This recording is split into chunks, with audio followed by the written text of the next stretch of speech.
We think that we have no control over time, but when we enjoy ourselves, we're so engaged with what we're doing that we get lost in the concept of flow. Time flies and we wonder where it went. But when we're bored, it's a whole different story. The world seems to freeze over. You watch the clock, suddenly aware of each and every second, wishing for the minutes to pass you by. Time seems to just come to a halt. And we absolutely hate it.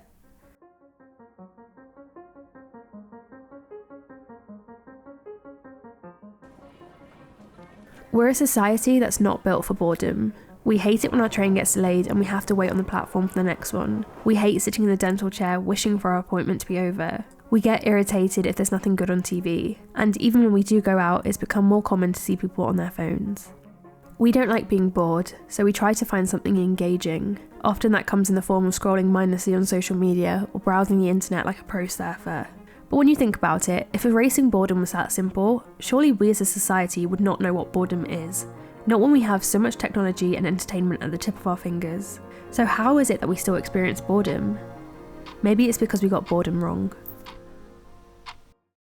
We all know what boredom feels like, but what does it actually mean? In the book Out of My Skull, The Psychology of Boredom, the authors define boredom as that uncomfortable feeling where you really want to do something, but you also don't want to do anything. So it basically means that we want to engage our minds, but nothing seems to satisfy us. Most of us try to escape boredom. Our escapes aren't enough to satisfy us because we wanted something more meaningful in the first place. So in the end, it just becomes this vicious cycle where we can't stop looking for quick gratification from external stimuli. Our boredom intensifies and becomes even more deeper rooted. We become even more prone to boredom as we dampen our instincts and let the external world and its quick dopamine hits control us. And there's actually been studies to show that people prefer to give themselves electric shocks every 5 minutes rather than sit there bored for 15 minutes. Are we really that afraid of boredom that we'd rather cause ourselves physical pain every 5 minutes just to make 15 minutes go by faster? And I guess the reason that I find it so funny is because on the one hand, we're constantly complaining that time's going too fast, that we don't have time to do everything, and that we don't get a second to ourselves. Yet, on the other hand, we really want to wish away 15 minutes because we don't want to sit still with ourselves. So what makes us repel boredom so much?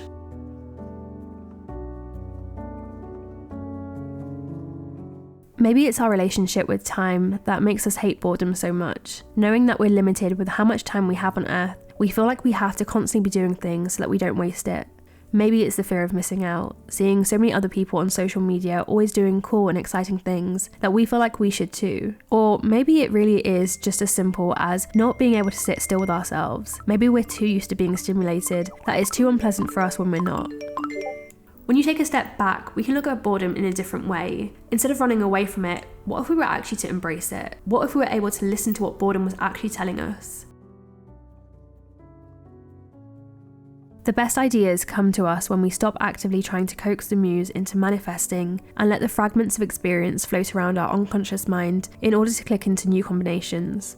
Without this essential stage of unconscious processing, the entire flow of the creative process is broken. When you're bored, you release the constraints on your mind and you allow it to roam free so that it can daydream and wonder. It's here where you can unlock your creativity and new ways of thinking.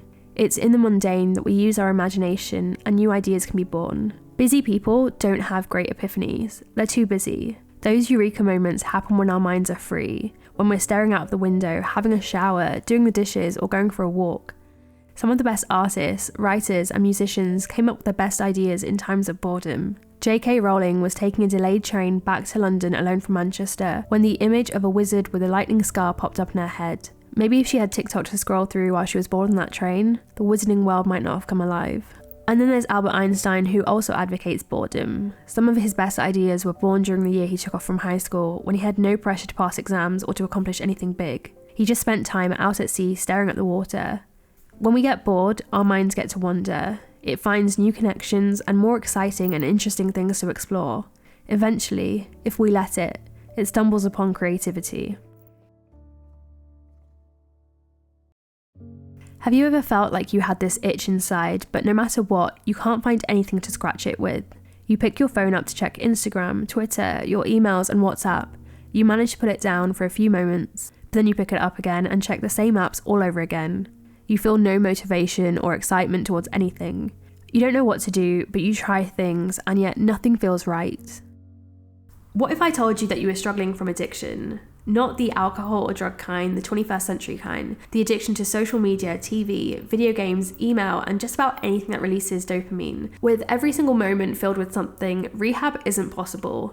You need boredom. Boredom is a detox. Boredom is a treatment that will help us to manage our dopamine levels better. And that's how we'll be able to learn self-control and a better ability to focus. Boredom is a signal that we're not doing what we want to be doing. It shows that we're dissatisfied. And instead of trying to ignore these feelings, what if we were able to lean into them and work out what they meant?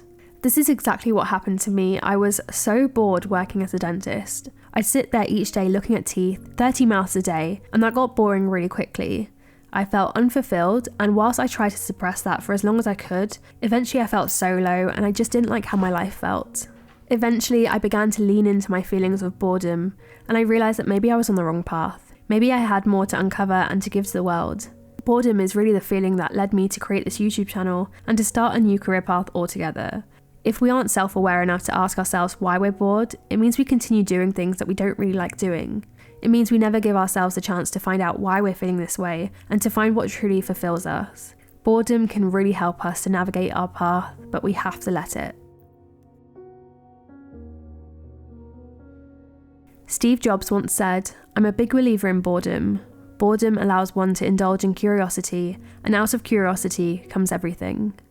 Steve Jobs, someone who's considered a master in innovation, believes and embraces boredom. It's so normal to think that innovators are these people that are just born with great ideas, but maybe it really is as simple as following our interests and curiosity. And that's what boredom creates the space for.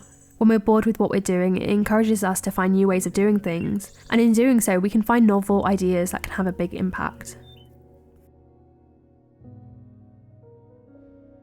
Boredom is a break for our minds. This is even more important now that we're overloaded with information on a daily basis. If we embrace boredom, we can embrace the art of doing nothing, and that's a luxury. It's like the pauses that you hear in your favourite song. Without those pauses, music would just be noise bunched together, too harsh for our ears. We're always so desperate for our holiday escape, but sometimes all you have to do is embrace boredom, let your mind wander, and give it a chance to escape in its own daydreams. Being still is a good thing. Finally, we have nothing that we need to accomplish or rush to. We can actually breathe. So go for a walk in a familiar place. Do the dishes in silence. Spend time in the shower or on the toilet without filling the stillness. Sit there in silence. Let yourself be swept up in your regular daily routine, or just close your eyes and do nothing. And in that boredom, as time seems to slow down, let yourself open up to all of the possibilities.